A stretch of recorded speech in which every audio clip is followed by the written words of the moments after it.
Savvy regards once again to the staff of Nemata, as well as to guests and visitors to the campus. This is the Maine Professor, Lamb Lash, founder of the Sophianic School of Arts and Sciences.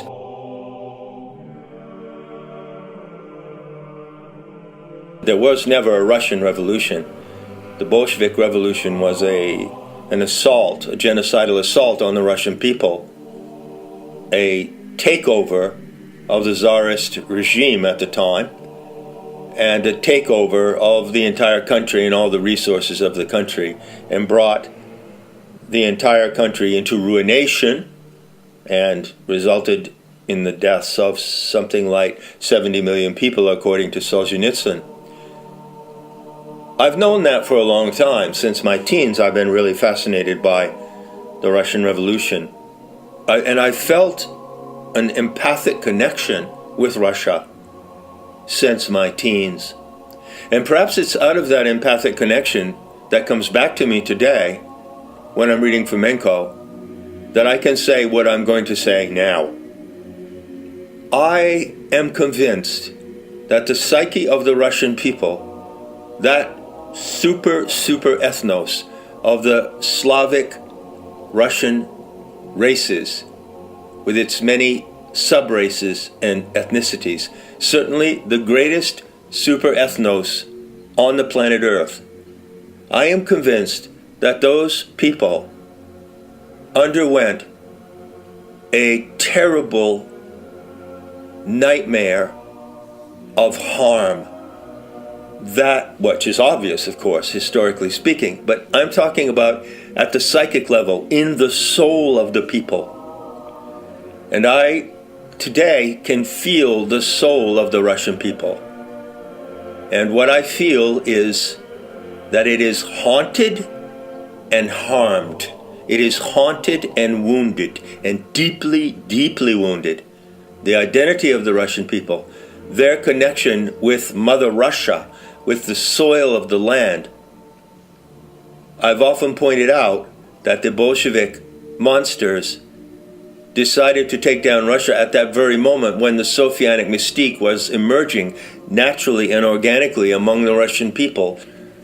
A sense that the deep core of the moral and the psychological and spiritual makeup of the Russian people has been deeply wounded, crippled in some fashion. And I'm inclined to say that the Russian people have been, in some respect, driven mad.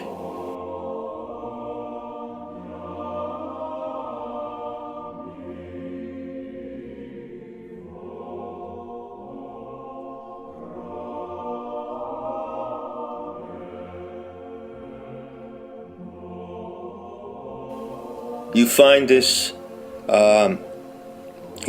theme of madness, of course, in Dostoevsky, Diary of a Madman, or is that Gogol? Well, several Russian writers wrote about madness, and a great number of famous characters in Russian novels are mad. They are insane. They are morally and intellectually insane. You see that motif emerging through the 19th century with the great novelists such as Dostoevsky. And I am pretty certain that the madness of the Russian people is a vivid historical example of what I have been calling lately the moral and material dialectic. In some units on Nemata, I've been discussing the satanic head of Cetus and the significance of the constellation of Cetus. I've explained that it represents a dual attack on the divine experiment on this planet, a dual assault. There is a material assault and there is a moral assault. The moral assault associated with the five-pointed satanic head of Cetus drives individuals, communities, and nations into moral degradation and moral and intellectual destabilization, and ultimately into moral insanity. And I venture to say that when all is said and done, that's probably where Fomenko's work is coming from. It's like a scream coming out of a nightmare, which he paints in his art, if you can call it art. It's like a long, trepidating scream that's coming out of an historical nightmare.